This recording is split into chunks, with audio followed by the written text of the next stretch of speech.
Hello and welcome to another edition of the Moving Iron Podcast. This podcast is proudly provided by Axon, helping dealers move more iron for almost 100 years. Find out more at agmarkets.com. Axon was started almost 100 years ago out of a passion for keeping agriculture moving. It's that same passion that drives them today. With a vision for a better experience for both farmer and dealer, they set out to create a better way to move more iron. When you partner with Axon, you get immediate access to a full range of products and solutions designed to meet the complex needs of today's grower. Axon carries all major brands and sizes of tires, wheels, and tracks. From custom colors and sizes to fully customized wheels, you can have the solution for virtually any problem today's farmer is trying to solve. To find more or become an Axon dealer, please visit agmarkets.com. This podcast is also brought to you by Valley Transportation. Valley Transportation has been hauling ag and construction equipment across the country for the past 33 years. Call Parker at 800-657-4910 or go to valleytransinc.com for all your trucking needs. At Valley Transportation, our goal is to help you reach yours. This podcast is also brought to you by Ag Direct. No matter how you buy your ag equipment, from a dealer, auction, or a private party, Ag Direct can help you finance it. You can even apply online at agdirect.com. Learn more about your financing options at agdirect.com. Moving iron in the 21st century. Hard-working people working hard for you and me. Moving iron time and time again. Through the years you'll find us here. Moving Iron. Hello and welcome to Moving Iron Podcast Markets with Shawn Hackett. This edition of the Moving Iron Podcast is brought to you by Axon Tire, helping dealers move more iron for the past 100 years. For more information, go to axontire.com. Valley Transportation has been hauling ag and construction equipment across the country for the past 33 years. Call Parker at 800-657-4910 or go to valleytransinc.com for all your trucking needs. At Valley Transportation, our goal is to help you reach yours. And no matter how you buy ag equipment, from a dealer, auction, or a private party, Ag Direct can help you finance it. You can even apply online at agdirect.com. Learn more about your financing options at agdirect.com. Shawn is with Hackett Financial out of Boca Raton, Florida, and he's nice enough to come on a couple times a week to talk about what's going on in the market. So, Shawn, how you doing, man? I am good. Never better, and I'm so excited to be going to North Dakota tonight. So. Well, you picked the best time to do it because it's not very cold there today. So, there's no cold air coming through there at all, so you should be just fine.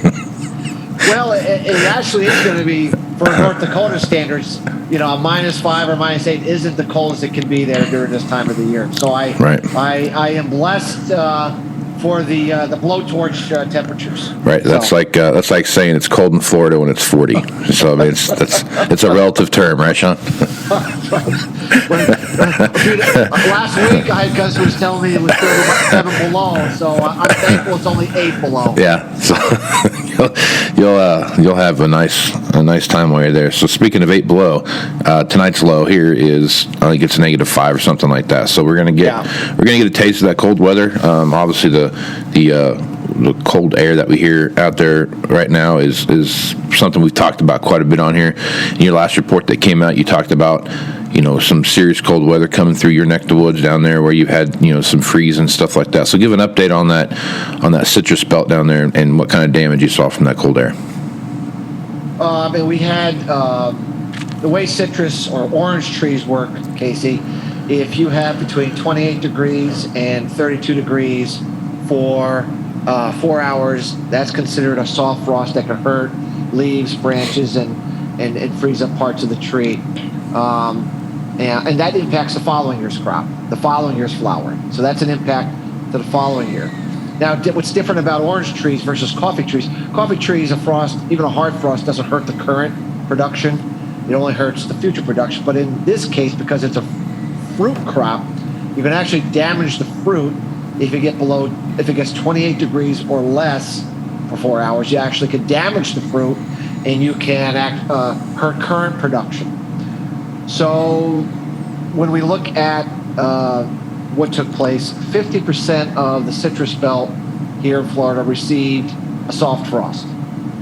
And of the orange crops that have not harvested their fruit yet, about 15% saw a hard frost. Okay. Where So about 50% of the fruit was harvested up to this point.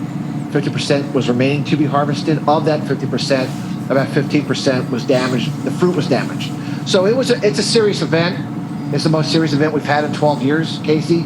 And we are going to see lower production for the current crop, and we're certainly going to see lower production for following year's crop as the flower will be hurt by this freeze. And it looks to me like there may be potentially another one of these to come later in February. I think this could be a round 2 later in February that may impact Florida. So we'll have to just wait and see. But so far, it definitely was an event that will have a material impact on the citrus crop overall. I mean, obviously we grow grapefruits and strawberries and tomatoes, all these other things that were hurt as well. But certainly, it was a meaningful event. So. Yep. Okay. Also, in your last market report you sent out, you talked a little bit about natural gas and that some of this bitter cold that we saw could come in. There's some opportunities to where you can see some effect of the natural gas as far as production goes in Texas and Louisiana. So kind of talk about what you're seeing there. One of the bearish things about natural gas is because we had that big run up on Hurricane Ida, in that late September, October, early November timeframe. It got some of that low-lying fruit production back online very quickly, and so that has been limiting a little bit to some of the drawdowns we could have had Hurricane Ida not occurred and we kept prices lower for longer. But it looks like from Thursday through Monday, we're going to get a really, really intense cold air mass into Oklahoma, Texas, and the Deep South. This is what happened last year in February when we had what they call freeze-offs, freeze-outs of the natural gas wellheads. You also get seizing up of the windmill power generators. In terms of the blades, don't spin; they get frozen. And so what you have is production can be off as much as 30% in those areas that see these freeze-outs. And of course, then on top of it, you see record demand. Remember that the Deep South represents about 45 to 50% of fracking natural gas production, so it's very, very significant area. So it looks to me, with that setting up, that we could be looking at drawdowns of 300 or 400 million British thermal units here for the next couple of weeks, similar to what we saw last year, and that really starts to knock those storage supplies down. We're drawing them down 200 to 250 a week now for the last several weeks, but we should be able to get that to 300 or 400. So we start to worry now, Casey. We're starting to worry that how low are these supplies going to get now if Shawn's forecast is correct and this cold weather continues into April and possibly into May. This becomes a little more serious, and natural gas prices, made a big surge here this past week. Big surge on this. And so, and like Florida, Casey, I don't think this is it for Texas and the Deep South. I think we could have another one of these freeze-out events later in February. So we get another one of these, a second one of these. Remember, last year we didn't get a second one, but if we get a second one of these, it's going to get really, really serious. So our forecast is playing out, albeit it started a little later, but January just super cold, and now February, getting super cold in the Deep South. And all the patterns that we see, all our natural climate cycle work that we're looking at says this is a persistent pattern. It looks like we're going to have a top 5 cold February, and it doesn't look like this is going away in March either. And remember, we'll be getting more snow, more precipitation. Now we're going to get a big snow ice event, in the eastern section here, and so it's just nasty. And and like I said, we don't see that ending. We think this is going to continue and support our forecast for a late ending winter, late spring frost, chaotic planting season, difficulty with Kansas's hard red winter wheat, post-dormancy, all these things we've been talking for a while. It looks like we're really on the table for all of this, and our work and our forecast, albeit a little late, is definitely starting to verify. And this event late this week is another sign of that verification. So. Okay. All right. So sticking with energy, soybean crush rates have been through the roof here since, really, you go back to October, November, December, they had, record crush rates. And then now they're talking about record crush rates for corn ethanol. So as you take a look at corn ethanol, which isn't something we've really talked about for a while, what are you seeing there, and how are you seeing that influence what's going on in the corn market right now? Look, as long as oil prices are high, they say, $80 a barrel, 85, right. 88, as long as, demand for gasoline is strong. Remember, heating oil's through the roof, right?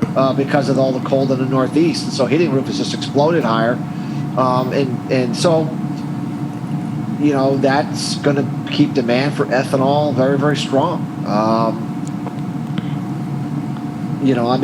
Predicting crude oil is always difficult because there's a big geopolitical component to it, but it doesn't look to me that the geopolitics are calming down anytime soon. So overall, I think the renewable diesel on bean oil for soybeans and the ethanol production for corn, it just looks to me like the whole biofuel area demand picture looks pretty strong, at least through the end of the spring, until this winter maybe calms down a little bit. We get a break from some of this high demand we're seeing. So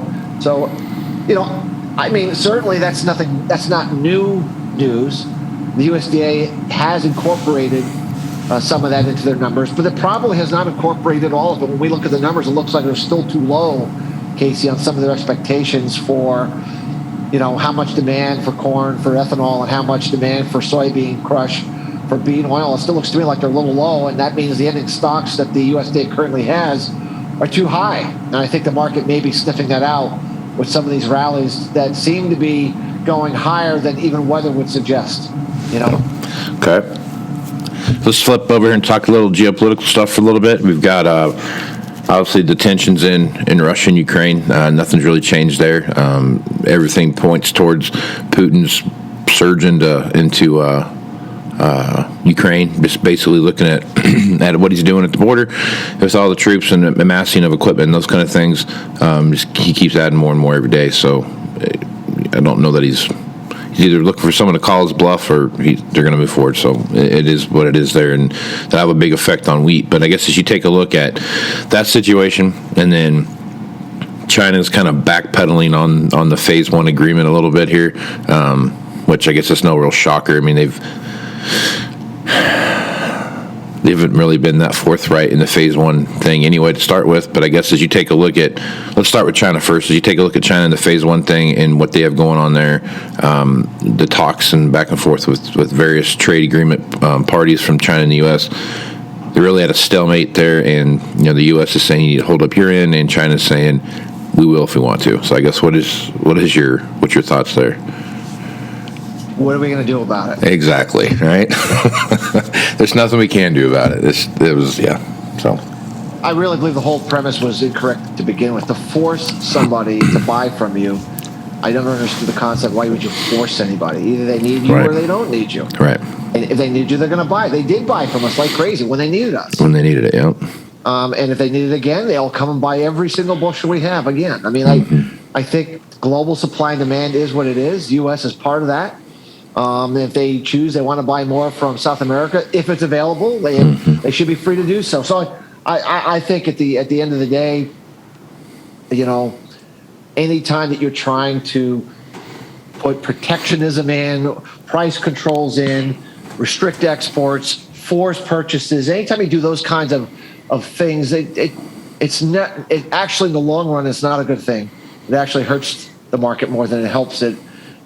Healthy supply and demand is better, and I don't see. I think they've been less. Their buying has been less this year than last year because maybe they have some better crops and they don't need as much as they did, and the hog liquidation reduced some of their feed demand, but they'll be back when they need it. I have no doubt when the hog herd rebuilds and need a bunch more corn, sure, they'll be taking offers out here in the spring. So I'm not worried about grain demand from China. They need to buy from us. They will buy from us. And the only thing that we need to be mindful of is to make sure that as an agriculture industry, we are as efficient as we can. We produce as much as we can, and we're opportunistic as we can to take advantage of this weather volatility and geopolitical volatility to our advantage. That's the bottom line with all of this. Yeah. Some of that phase one stuff almost felt like China was signed up and said, you will do it. That way, when they did need it, and we said, hey, you know what, we're not going to sell anything right now. They were like, hey, no, whoa, we have an agreement. You have to sell it to us. We had this agreement thing going, and now you're reneging on your end of the deal. Kind of what it feels like almost sometimes with this phase one thing. Yeah, why they signed it, they probably signed it because they weren't sure it was going to happen. Maybe Trump was going to get back in if it was. Right. Because Trump was much more of a belligerent leader in terms of, his way. And that's well put. Yeah, good job. So there was who knows why they did it, other than they're going to buy if they need it. They're not going to buy if they don't need it. In terms of the Russia thing, look, I don't think it's any secret that Russia and China are sort of trying to come together to work as friends to be put on a front against the U.S. and the Western pushback. And I'm looking at the Olympics about to start. Yep. And I can't imagine China wants anything to take away from focusing on the Chinese Olympics for the next 3 weeks. Right. So I just can't imagine that China would really want Russia to go and invade and create this massive political firestorm and countries boycotting Olympics and all the bad imagery that would produce. I have to believe a phone call was made from Xi to Vladimir and said, why don't you just wait 3 weeks? Just wait until the end of February when this is over and go do what you want to do. I just have a feeling they're just not going to do anything until the Olympics are over. As stupid as that may sound, I just think that's true. And so some of this weakness we've seen in wheat over the last 2 or 3 days, I think it's just the short-term traders saying they ain't going to do anything until the end of the month. So let's sell, and we could come back at guns a-blazing at the end of the month when they're actually ready to come in and invade. Yep. So I think right now the geopolitical is off the table until the Olympics are over, at least for Russia, the Russia situation. And of course, China isn't going to do anything with Taiwan until the Olympics are over either. So I think after the Olympics, Casey, I'd be really, really worried and focused on a geopolitical escalation of maybe, Russia going into Kazakhstan and Ukraine, and then simultaneously China going into Taiwan at the same time. I'd be looking that being a possibility for March. It could create some chaotic conditions for a while. So yeah, no, that's for sure. That is for sure. So, all right. Lastly, let's talk about a little bit what's going on over in the cattle complex. Cattle prices have, rebounded and a little bit, and there's some softness there, but even on the hog side, like you talked about, this first quarter being a little bit soft, moving into more of the March timeframe when things would pick up a little bit. We're seeing a little bit of that happen in the trade. So when you look at the protein complex, what are you seeing there? Well, we got this report out yesterday, Casey, and I don't want to misrepresent it. Just give me 1 second here. Okay. But it dovetails into what we've been saying in our reports and our podcast and on your show about the declining supply of cattle going forward in the U.S. And how that's going to lead, we think, to a considerable increase in cattle prices from the spring onward as we go along. And this is important. This is kind of like the pigs report that came out, it was a month ago when they showed that the hog herd was at the lowest levels in 8 to 10 years, and we have not been rebuilding the hog herd despite high prices. And since then, that's put a bid in the hog market, and the hog market's been starting to go higher. We got a similar report yesterday. Where is it here? Here it is. So this is the biannual cattle inventory report as of January 1. Obviously, you always have to be suspect about anything coming out of the USDA, but these reports tend to be fairly accurate, Casey. We have found that at least in the livestock business, these quarterly pigs report and these biannual cattle reports are pretty good at counting the animals. Okay, so all cattle and calves works for as of January 1, 2020, were 98% of last year. The low-end estimate was for 99% of last year, which means that we're a full 1% below in terms of the number of animals we're supposed to have on hand on January 1 versus the low-ranging estimate. And then it goes down, it goes over all the different categories. But bottom line is we have a whole lot less animals at 22 than we had in 21, and looks like much lower than even the lowest, most bearish analyst was anticipating. So that is, you don't turn the cattle cycle around by slapping your fingers. I mean, that is going to be a permanent feature for the next 12 to 18, even 24 months. And that means so long as demand doesn't collapse, we don't have some kind of a grand recession, depression, financial crisis, as long as we don't have something like that go on, the demand for beef is going to remain strong. And the whole throughput problem, the packing house problem, we can't bring the animals through because we got Omicron, we got the Delta virus, no one's coming to work. That's off the table, and you're going to have to bid up for these animals, Casey, and create a move, like we saw back in 2013-14. We have a runaway advance, a parabolic move to much higher levels. Remember, what we've been seeing the last 2 years is parabolic rises in the beef price, but a very depressed cattle price because of the throughput problem, and the herd liquidation problem because of the drought. The high feed price, the livestock producers are forcing to sell, putting too many animals on the market. That's ending, and so we're really excited. If you looked at yesterday, livestock was. If you looked at the feeder cattle market, we were up almost 3 to 4 points. So it looks to me like that report there might have put in a good low here on the cattle, and we're pretty excited by what that report means, not only in the short run, but in the long run. And it confirms our suspicion that we've been saying that we're going to have a whole lot less animals than a lot of people are thinking about. So I really view that as a very important benchmark and something we were looking for to confirm our bullish thesis for cattle prices in 22. So. Yep, right on. Well, good stuff as usual, Shawn. Folks want to reach out to you, get more information about what you're doing at Hackett Financial. What's the best way to do that? Hackett, Hackett, advisors.com is our website. Lots of information on there, Casey, for people to see what we do, to see if we could be of help to your listeners. And remember, prayers are appreciated for my trip to North Dakota. I pray you have a coat. That's what I hope. Leave your flip flops at home, so you don't need them. Right on, Shawn. Well, I'm Casey Seymour, Moving Iron Podcast. Make sure you check me out on Facebook, Twitter, and Instagram. That's where you find the latest editions of the Moving Iron Podcast. Also, go to MovingIronLLC.com for all things Moving Iron related. If you're interested in going to the Moving Iron Summit coming up in Nashville, Tennessee, September 6th, 7th, and 8th, make sure you check that out at MovingIronLLC.com, or send me an email at MovingIronPodcast at MovingIronPodcast.com, and I will get you all the information that you need. So with that, I am Casey Seymour, Shawn Hackett. Let's go do some iron, folks. Out. You want to have a meaningful competitive advantage to help sell more equipment. Whether you represent the sales, parts, or management department of an implement dealership, there's a surprising amount of complexity when it comes to tire, wheel, and track technology. Let Axon worry about that so you can get back to supporting your customers.